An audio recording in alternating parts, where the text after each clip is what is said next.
Pelatih PSM Makassar Bernardo Tavares membeberkan kondisi terkini Abdulrahman Sulaiman.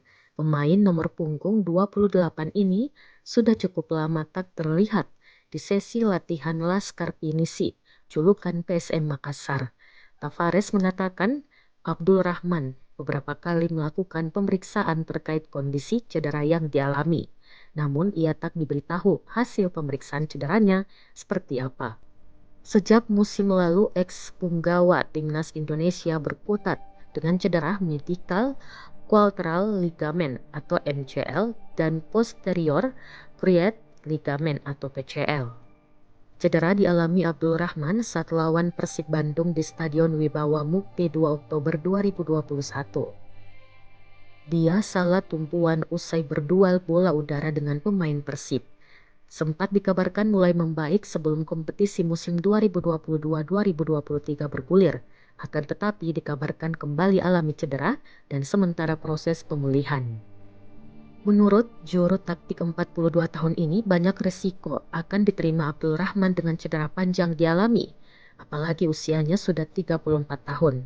Untuk merumput kembali, kata Bernardo Tavares, akan sulit dengan kondisi yang dialami.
Terima kasih sudah nonton.